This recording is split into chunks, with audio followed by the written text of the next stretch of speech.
Welcome back to another volume of truly disturbing tales from Reddit. Today we're going to be narrating 3 new unsettling stories, taken directly from the platform. I encourage you all to sit back, grab a snack, and enjoy these terrifying personal accounts. Now, without any further delay, let's jump right in.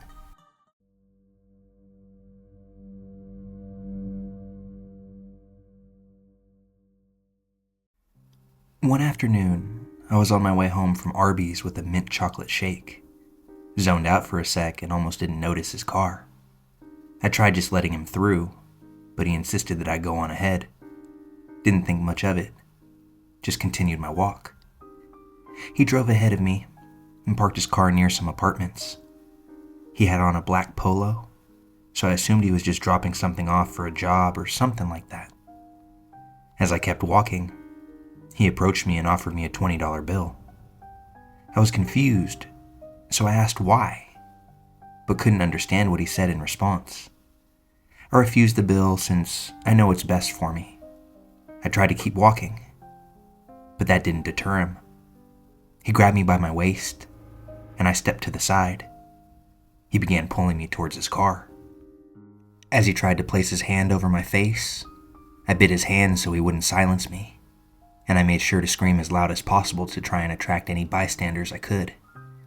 He managed to get me into his car, but just before he closed the door, I stuck my foot through it to keep it open. I then threw myself out onto the pavement and made myself go limp, since adding any dead weight without warning creates a sudden resistance and makes it harder for them to grasp you. Due to this quick thinking, and I believe this quick thinking alone, I was able to get away unharmed. Once I was dead weight on the pavement, he realized that he wouldn't be able to lift and throw me back into the car. At that moment, he dashed back around to the driver's side of the car, as I quickly booked it and got on the phone with my mom once I was at a safe distance. I made sure to stay on the line with her until I got back to our house. After that, I'd taken some time to calm down as I waited for the cops to get to my home so I could make a statement. The officer ended up praising my quick thinking, telling me that I'd luckily done everything right in this situation. Please guys, take self-defense seriously. I've only ever had a week-long course, and just that alone had managed to save my life. I don't remember too much from my self-defense course, and only used basic techniques that I had remembered, which was making noise, dropping my weight, and checking behind me. Any other actions I'd taken were a result of logic and quick thinking. Chances are, if I'd gotten more self-defense training, it likely wouldn't have been even as close of a call as it was. Also, while I'm sure this goes without saying, I'm going to say it anyway. If at any time anybody approaches you waving a $20 bill in your face, without a legitimate reason, I think it best if you turn around and head the other direction. While I take the outcome of this very seriously, and I grasp just how lucky I am that this worked out the way that it did, I can't shake the feeling of not knowing what would have happened had he got me all the way in that car. And furthermore, I'm still pissed that I dropped my mint chocolate shake.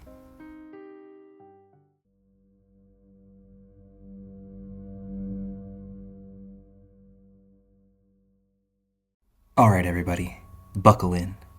This is going to be a long one about my creepy uncle who used all kinds of weird technology to spy on anyone he could, including my family and I. So my family of 5 happily welcomed my uncle, who is my mom's brother, into our home as a roommate, a little over 10 years ago, maybe a bit longer. We'll call him David for the purpose of this post. David, who was in his mid-40s at the time, was at first kind, hardworking, and to himself for most of the years he spent in our home. He's always been really interested in technology and spyware.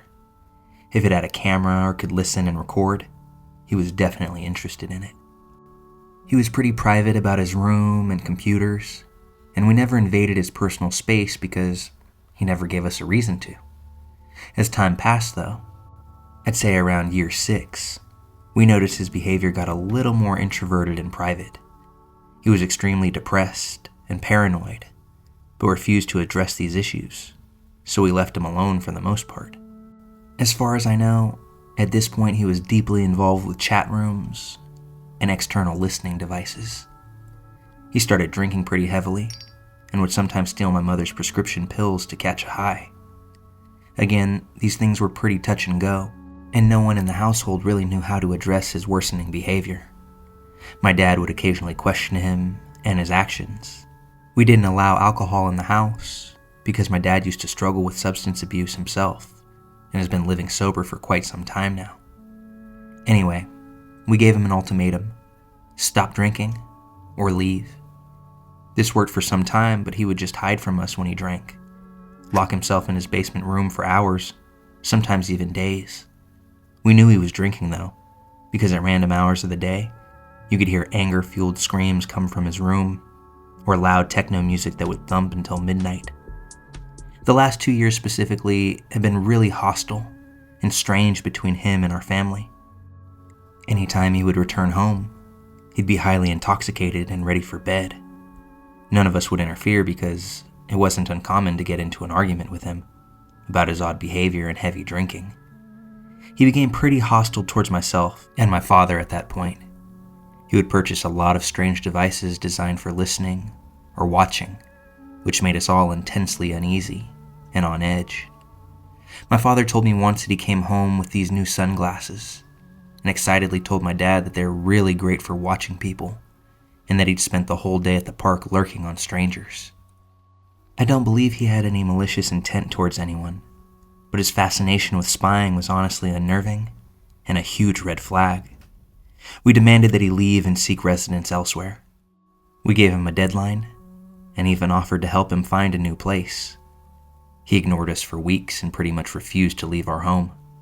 My mother didn't know how to handle the situation, especially because it was her brother. She feels like we've betrayed family or forsaken him. Anyway, it wasn't uncommon to find small, strange devices around the house that were absolutely unexplainable if you've never seen them before.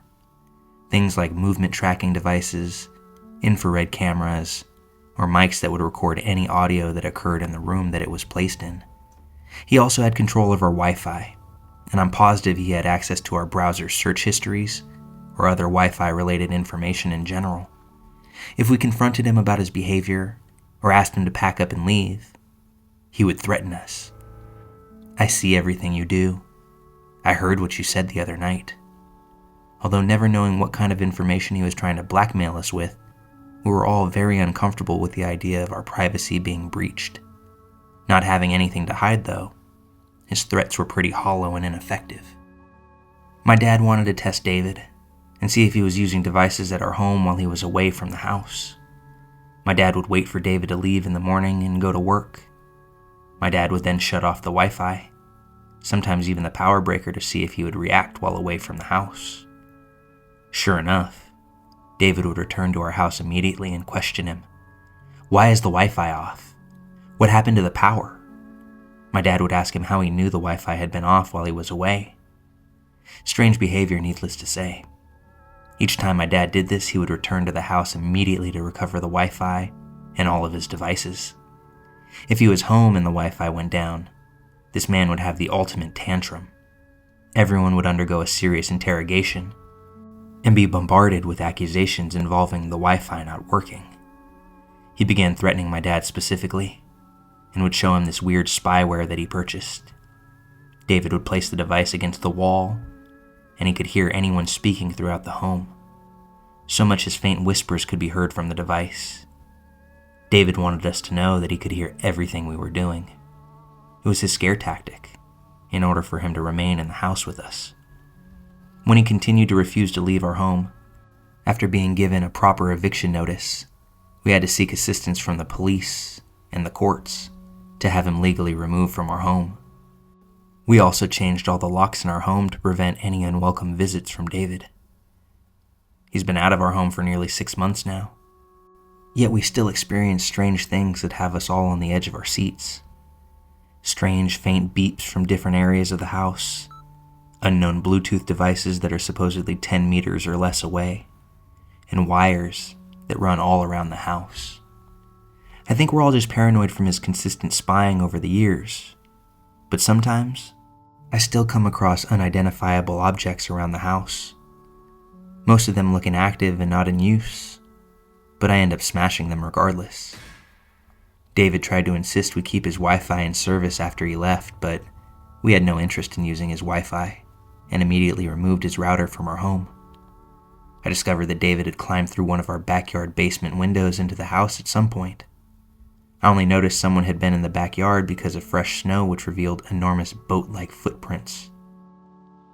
The night that the snow fell, no one had been home for hours. My brother had moved out nearly 2 months before. My mother returned home from work at 3 a.m. My dad returned home around midnight. My sister had been staying at a friend's house for the weekend, and I got home from work at around 7 a.m. I go into the backyard every day to throw the ball for my dog, and when I came across the prints, I immediately felt scared, because no one currently in my house wears such humongous shoes. And after questioning everyone in the home, they all assured me they had not been in the backyard as of last night. It was obvious that someone, most likely David, had entered our home through the backyard. What for? Well, we still don't know that. We haven't found any changes in our home since his unwelcome entry. We have filed a restraining order against him for safety measures, but to no avail, as he's still spamming my mother with cryptic texts and threats over the phone. We're thankful that David is no longer in our house, but somehow, he's still traumatizing us with his all-seeing eyes.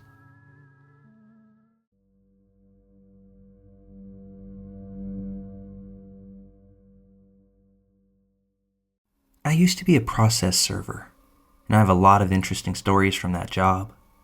I have a couple that really scare me, even to this day. This is one of those stories that got me, and this experience helped me confirm that I should always trust my gut.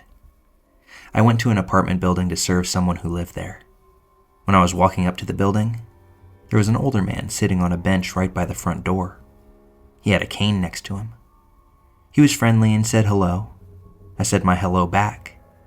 With my guard initially being down, I began to have a small chat with him. I attempted to open the front door, but it ended up being locked. I explained to the man that I'm process serving, so I was attempting to give some papers to someone that lives in the building. He started to go on about how he has a daughter my age and that he wouldn't be comfortable with her being a process server because it's not a safe job. He also said it must be extra unsafe for me because I'm so small. I'm about 5'2", and at the time weighed about 110 pounds. I instantly started to feel like something was off. I also thought that maybe I was being overdramatic, because this is just an older man who obviously has to use a cane to get around. I felt like it was almost rude to be cautious of someone like that. I still had a job to do, and I wasn't going to let this deter me from that. So I asked the man if he was willing to let me into the apartment building. He said he would. It seemed to take him some effort to stand up and walk towards the door with his cane, so I started to feel like I had been overreacting by a little bit. The man opened the door for me, and I walked into the building. I was about to go up the stairs, but the man insisted I take the elevator. I started to feel very uneasy, but for some reason I agreed to take the elevator anyway. I thought the man would leave me alone if I took his suggestion. I started to walk over to the elevator, and he followed. He continued to talk to me, asked me about my job and life. I was trying to be as vague as possible. When I got onto the elevator, the man also got onto the elevator. At this point, I froze because I didn't understand why he had followed me this way. The man was standing closer to the back wall of the elevator, and I was standing nearer to the door. I didn't want to make eye contact with him in that enclosed space, while alone, but I was watching him in the reflection of the shiny metal door. I asked him why he got on the elevator with me. He said that he was, quote, watching out for me. When the man said this, I could clearly see that his head was facing me, and it moved down starting at the floor where my feet were, and it moved up slowly like he was looking at my body from bottom to top. I started to feel claustrophobic, and then I needed to get off the elevator right then. The elevator door opened and I practically jumped out. I told the man that he needed to stay there because I wanted to respect the privacy of the person I was serving papers to. I then wished the man a nice day, because I felt like that was what I needed to say at the time to end the conversation, without him trying to pick it back up. The man simply nodded at me. I got off the elevator and began walking down the hallway, looking for the apartment number that's listed on the documents in my hands. I continue walking when I feel the sensation like I'm being watched, but I don't turn around. If I'm being honest, I'm too afraid that I'll see the man standing there. I ended up having to walk around the corner and further down the hallway. The feeling of being watched goes away. I know it's because now there's a wall between me and whoever's eyes I could feel were watching my back. I get to the right apartment and knock on the door. No answer. I knock again, but this time much louder. After waiting about 30 seconds, I give the door 4 sturdy knocks before patiently waiting. I couldn't hear anyone inside the apartment. No TV, no pets, no microwave running. Just nothing. I fully believe the person isn't home. I accept defeat. I'm a little annoyed that I went through all of this just to arrive at this person's apartment and find that they're not even home. I start to walk back the way I came from. When I turn around the corner of the hallway, what comes into view makes my stomach sink. The man is still standing there. One hand on his cane, one hand hovering in front of the elevator button. I keep walking while a bunch of different thoughts are running through my mind. When I start to approach the elevator, the man asks, "How'd it go?" I answered simply, "They weren't home." The man says, "I've been waiting for you here." There was something about how the man said this. I knew that I shouldn't get on the elevator with him again. I basically did a drive-by and started a fast walk past him. I told him that I was in a hurry and that I had to take the stairs. I didn't wait for him to reply, and I continued to move quickly past the elevator and towards the staircase. Once I reached the stairs, I'm not sure why, but I started running down them. Once I got down one case of stairs, I heard a loud, "Wait!" I looked back once, and I could see the man up on top of the staircase, carrying his cane, as he began to run down the stairs after me. He wasn't using his cane at all to descend down the stairs, and he was moving way faster than he had previously.